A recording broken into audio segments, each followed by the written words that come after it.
dots there. Not yet.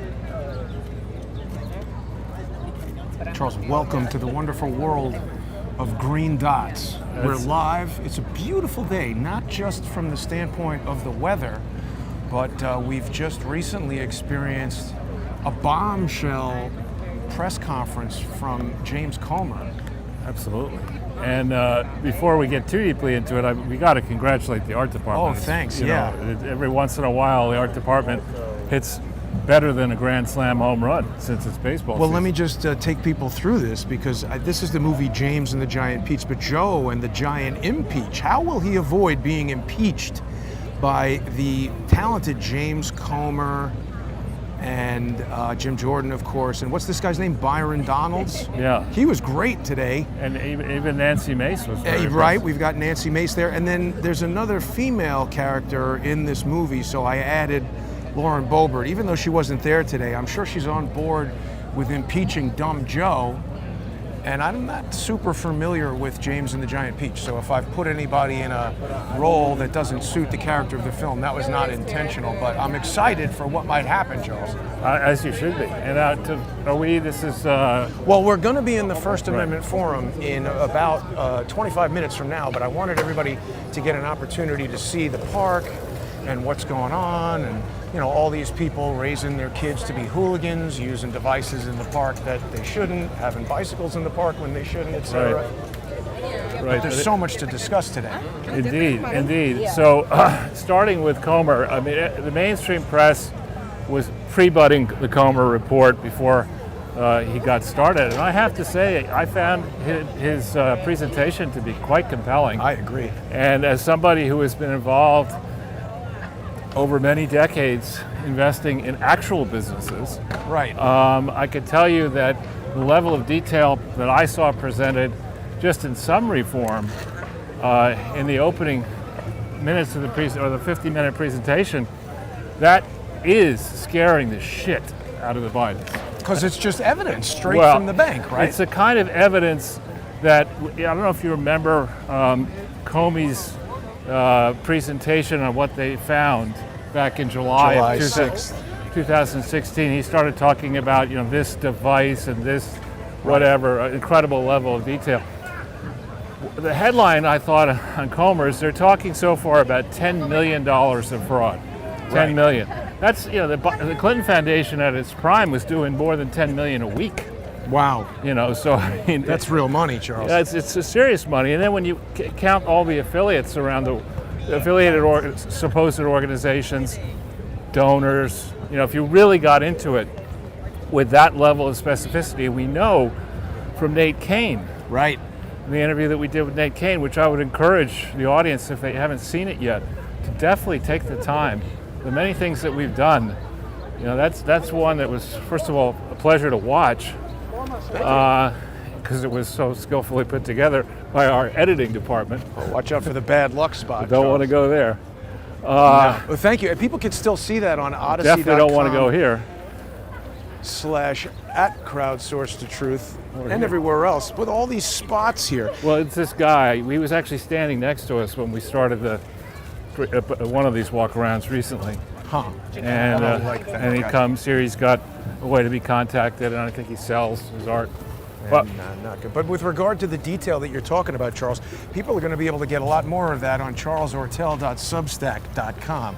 So people should go there and subscribe as well. Thank you very much. So when I got into the whole Clinton Foundation investigation early on in 2015, what struck me most about it is what was missing that should have been there, not what I saw. And what you're seeing in the Comer report are examples of what's missing. What was missing from the Clintons, but it is most likely been erased or otherwise bleach bitted, or whatever you want to say, and nuclear bombed into oblivion. This is a nice look here. George Santos apparently pleads not guilty. 5,000K bond, somebody says, but it sounds probably $5,000. Yeah, that sounds light. Probably more like it. Pretty light. But I mean, what these people, Merrick Garland, U.S. Attorney Berman, and others, don't understand is that you can tell a lot by the contrast. Contrast the fact that Hunter Biden, in theory, has been under investigation when Bill Barr and Trump controlled the Justice Department, or at least allegedly controlled the Justice Department. Contrast, the fact that it's roughly 5 years, and they haven't been able to make an effective case on Hunter Biden's flagrant breaking of the law. But in the case of Santos, he's only in office for what, 5 months, and they've got this 13-count indictment up and running on him. I think they planted him specifically to get indicted. They just convinced him to run as a Republican so that they could say, look, they're doing it too. Yeah. Right. So, but back then on the kind of evidence that Comer was presenting, when you wire, talking about the foundation, when you try to conduct your operations lawfully in a foreign country as an Arkansas-based charity, in the case of the Clinton Foundation, you really strictly do have to abide by the local laws and the regional, or the equivalent of a state, and the national laws of every country where you're operating. A first important step would be to tell the IRS that you intended to do international work, something they specifically didn't do that. They didn't do that in '97. So, anybody with just a tiny amount, I like the phrase modicum, a modicum of training in finance and charity land, would look at the Clinton Foundation reports and say there's no audit, no legitimate audit, or nothing that passes for a legitimate audit for any year from 2003 back to 1997. Not a single one. And 2002 and 3 are when Bill Clinton was bragging about going international, fighting HIV/AIDS, issuing all these press releases, signing memorandums of understanding. There's no accounting for any of that. And in this time period, the U.S. Attorney the U.S. Attorney in the Southern District of New York, it started out being Comey. First it was Mary Jo White, then Comey, and then somebody else, because Comey got bumped upstairs to Rosenstein's position. They had an open investigation from 2001 February to early 2005 on the Clinton Foundation. They missed all this kind of stuff. Nobody bothered to check how Bill Clinton could sign a memorandum of understanding in Mozambique, Rwanda, Ireland, Norway. Nobody checked it. He's not listed as an officer, director, trustee, key employee. Who paid for his trips to develop all this stuff, and why was it charitable business? Maybe Epstein. Most likely Epstein. And so Charles, bras have been outlawed today in the park. I'm not complaining. That's a good law, yeah. Actually, we should go this way, I think. Right. Well, what we should also say is that while we're having this conversation, we're heading over. Let's not say where. Well, I kind of want people to know, because what we're going to do is we're going to end the YouTube portion when we get there. And earlier this morning, let's go over there so we're in the shade. Okay.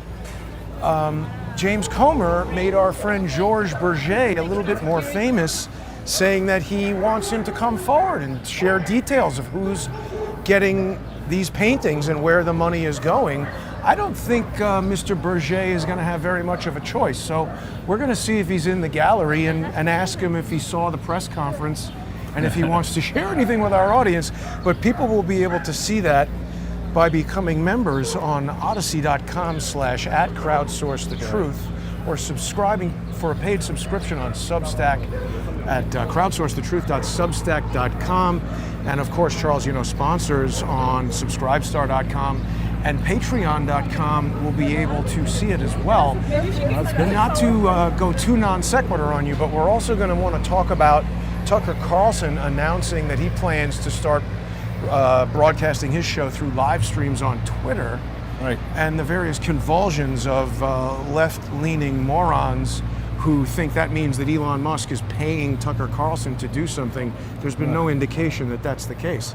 Yeah, it is interesting. I remember because when I started on GE, it was explained to me that in order to get the thought leaders on board with the idea that GE could be a corrupt Chinese mess. food? Yeah, that's refried rice with rats. So it's going to be a mess. That you had to go onto the main business pub. You had to get on Wall Street Journal, business section of the Times, Business Week, Fortune, Forbes, etc. And I did all that. Yeah. And that then got me into CNBC and Bloomberg and all the TV stuff.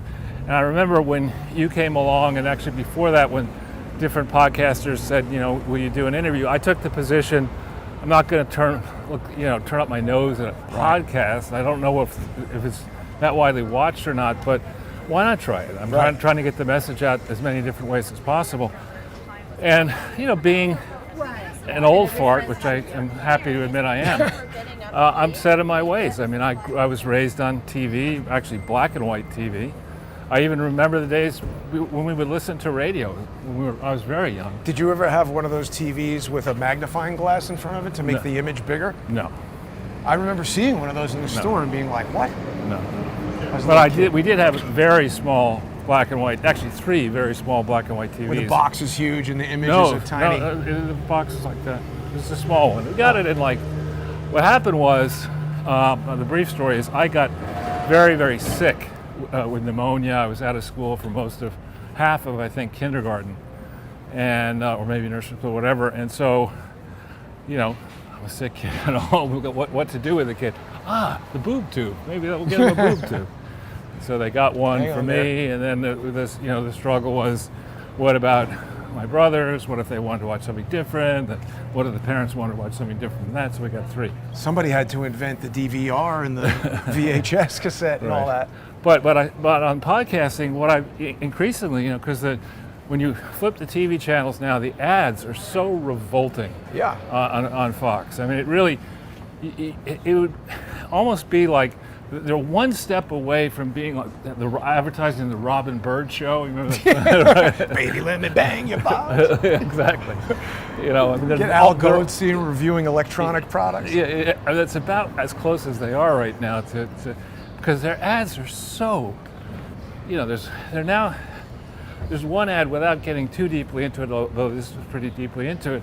It's an ad for women's razors, to deal with below the belly button, but it's quite, the ad doesn't leave a lot to the imagination. And I'm like, should that ad be on at 8 o'clock on a weeknight, 8 p.m.? I don't know. I just don't like this whole model of advertiser-driven stuff. I mean, that's why I created the direct-to-viewer sponsorship with Odyssey and Substack and Subscribestar and Patreon, because the news is obviously serving the interest of the people who are paying them, and so people should want news that they're paying for. Right. So, but I found myself this morning, actually, I was interested to prepare for Comer, and for the first time, I could have turned on the TV and watched Fox and Fiends or Fox and Friends, whatever it's called. Yeah. And I said, I'm just gonna go put my phone on one of that stand that you suggested that I get. Yeah. That's quite useful. There we go. And I just started watching podcasts. I watched one and another. And before it was like an hour and a half later. Way better than the news. Much better. No commercials. And you're getting the insights from people who can speak for as long as they need. Just the same exact ideas that you had about it. Well, and the other thing is that you pick what you're going to see next, as opposed to the news. Where they decide this is the top story, this is the second. And the other thing I love to avoid are these stupid, fair and balanced shows, because as one of the podcasts, I was watching Bill O'Reilly's podcast, and sadly, he's lost a step. I agree. He's getting older. Yeah, he's obviously, he's slowing down. Yeah. And it's kind of like watching a boxer past his prime who's taken too many punches. But he was getting into something you and I have talked about, not because I view myself as an expert, but one of the things I did for Stanley Greenberg, the dreaded Stanley Greenberg, is I was a young sophomore at Yale in his class, and I volunteered to assist him developing polls. He had the methodology, he just wanted me to do the arithmetic. Right. And so I did that, and I'm familiar with how they're done then. And the big thing with a poll is the sample size is the sample that you're using sufficient, representative of the people who are going to make the decision? Yes or no? Should we wait on this? Let's hang back in the chair. Sure. You gonna order up a Guinness? No, I'm good. Whoops. Sorry. I almost did. Yeah. So, and it was interesting. I'll be quick on it, because I know you want to rush. No. With O'Reilly, he was citing a Washington Post poll, the one that George Stephanopoulos puked on air virtually, having a heart attack when he had to go through the results. And in that Washington Post poll, they explained that the sample sizes were something like 20s, Republican, 20%-ish Democrats higher than Republicans, but 41% independent, which is something I've been saying for some time, that I think the independent group is significantly higher. It may be that independents comprise more than Republicans and Democrats combined. Not just because I'm now an independent. No, most people are. Yeah, and I think you, for example. Well, I mean, because you go by the candidate, right? I don't care if RFK is running as a Democrat or if Trump is running as a Republican. I want somebody who's the president who wants to deal with us from a standpoint of integrity and honesty, and not having these clandestine services that run everything and supersede the Constitution and decide who. Yeah. Can't even say it. We'll have to say it in the First Amendment forum. But have you thought about leaving? Because you're not going to get any of that here. Well, I'm hopeful, Charles. People will say, Jason's a statist and we need anarchy and everything. And it's like, look, I don't want to throw out the baby with the bathwater. I would like to try to fix the problems. Right. That's my approach. But what I'm saying to you is that the mainstream big cable news shows are still all locked in liberal versus conservative debate. You can't and fail to appreciate that the public, not just in this country, but in many rich countries, I think the public is very dissatisfied with the status quo and realizes that, in America anyway, that Republicans are the same as Democrats for the most part. Right, the second warmongering lunatics. Especially once they get to Washington, D.C. and get locked into the social circles there where they all have to go to the parties that they want to go to. Or some giant big tech company giving them money to support something or not. But so we were on Tucker, and Tucker, I think, is emulating with a better pack of cards than O'Reilly. He's emulating what O'Reilly did with the no spin zone. We'll see exactly how he does it. Well, it's also slightly different, though, because the fact that Twitter is coming forward and saying, hey, we're a free speech platform, people can debate to what extent that's accurate, but that's what they're saying. So they're not going to take you off for saying some of the things that if we said them right now would certainly get this video deleted from YouTube. That guy certainly looked right at us. Did. Well, it's for some people it's odd to see us walking down the street with a camera. So sometimes I think we're down there. Right? Yeah, you're right. But so, yes, Santos was arraigned at the Eastern District for New York, so we're not going to be near there. But Tucker coming onto Twitter seems like a very big deal. It's something that I would like to do if I could get the @CSTheTruth account restored again, and if they would start doing live streaming. It's going to have a lot of implications for companies like Patreon and Subscribestar. Well, how many subscribers do you have on Jason Goodman? On @JasonGoodman, are you kicked off on that one, or you're talking about @21C3D, the account that I'm using on Twitter right now? That's got about 1,700, which is better than none, but nowhere near the traction of when there was 29,000. Well, you could do it. Feel free to do it on mine. I've got 31,000. That would be great, but I don't want to take that away from you, and that would be complicated. I don't want to take over your Twitter account. No, I don't want you to do that. But I'm saying we could post a video. Well, we could certainly look into that. I would not be opposed to it. We'll talk about that later. But we're getting pretty close here, Charles, to the George Bourget Gallery, and what we're going to do is we'll just take a few minutes if you have any more ideas that you want to share. But after we're done here on YouTube, we're going to approach the George Bourget Gallery and see if George had a chance to see the Comer press conference, and just ask him, look, it's going to have to come out. Tell us. We'll get it to James Comer. Right. Our audience on odyssey.com/@crowdsourcethetruth or crowdsourcethetruth.substack.com and subscribestar.com and patreon.com/crowdsourcethetruth will have an opportunity to see what this guy says. I'll be honest, he's probably not there, but there was one time that I got to speak to him briefly, so hopefully people will sponsor the show, irrespective of what might be about to happen. There's going to very soon be more information and very detailed information published by Charles on charlesortel.substack.com. People can subscribe to that totally for free, And then later, when Charles starts coming out with his member and subscriber exclusive content, you can choose to upgrade to a paid subscription. But for now, I encourage everybody to visit and subscribe to charlesortel.substack.com. Charles, any closing comments before we end this and transition over to the First Amendment Forum? Yeah, it's a news-rich environment, a lot to talk about, and I look forward to doing so with you in the First Amendment Forum. We'll be back in just a few minutes. Join us over there, everybody. Thanks for